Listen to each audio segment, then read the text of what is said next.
Bonjour, je m'appelle Maria Machoukeli, je suis à Cannes, à la Semaine de la Critique. Le film Ama Gloria que j'ai donc réalisé fait l'ouverture. Et donc je suis très angoissée et très heureuse. C'est un mélange des deux. Voilà.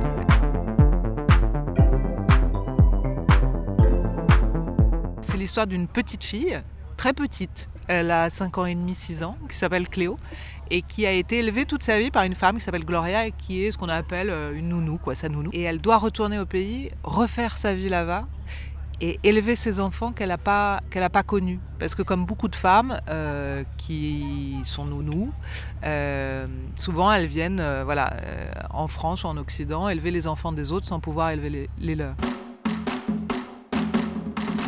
C'était le premier jour de casting. La directrice de casting l'a trouvée dans un parc juste en face de nos bureaux. Comme quoi la vie parfois c'est sympa, et il faut le dire. Et en fait elle était en train de se battre avec son frère, ce qui montrait déjà une certaine force de caractère. Et donc plutôt que de se battre avec lui, elle dit viens passer un casting, t'as l'air d'avoir envie d'en découdre avec la vie. Et donc elle est arrivée un peu hagarde comme ça.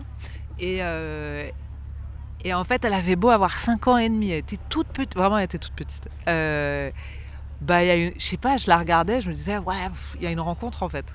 Et on s'est checké très vite. Et en gros, on est parti avec Louise très vite, quoi. Et en plus, surtout, elle a rencontré Ilsa, qui est la comédienne qui joue Gloria. Et comme entre les deux, ça a matché hyper bien, on s'est dit faut pas aller contre l'évidence parfois, quoi. En fait, j'ai rencontré beaucoup de nounous, j'ai rencontré toutes ces femmes qui étaient extraordinaires, et un jour j'ai rencontré Ilsa. Et Ilsa donc vient du Cap-Vert. J'ai réécrit tout le scénario en fonction de ce qu'elle me racontait, parce que elle a fait partie de ces femmes, et elles sont nombreuses à venir en France élever justement les enfants des autres quand elles ne peuvent pas élever les leurs. Et donc elle m'a raconté sa vie, l'endroit d'où elle venait. Et donc du coup, moi j'ai beaucoup travaillé cette matière-là sans pouvoir aller au Cap-Vert, parce que c'était Covid à l'époque. Donc vraiment, j'étais restée dans une sphère où je devais croire totalement toutes les sensations et tout ce qu'elle me racontait. Et donc du coup, ça s'est articulé comme ça. C'est écrit dans la mesure où c'est dramatisé.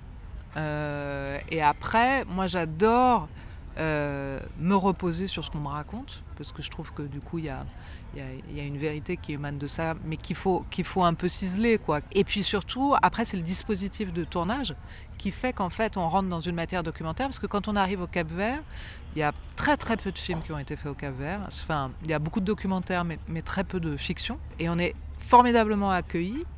Et le dispositif, c'est de dire qui veut jouer en fait. Et on fait passer un casting. Et après, moi, je définis qui m'a l'air bien pour un rôle. Et en fonction de ce qu'il me raconte, des cafés qu'on prend, des verres qu'on boit, je réécris pour lui. Donc c'est un peu de l'écriture sur mesure, quoi.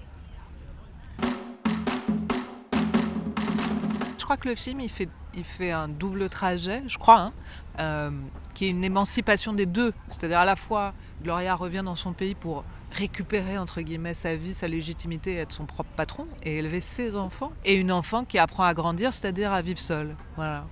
Et donc c'est vrai que ça passe par la phase du deuil, ça c'est certain, que ça a un prix. Mais moi je préfère le voir comme une émancipation de l'une et l'autre.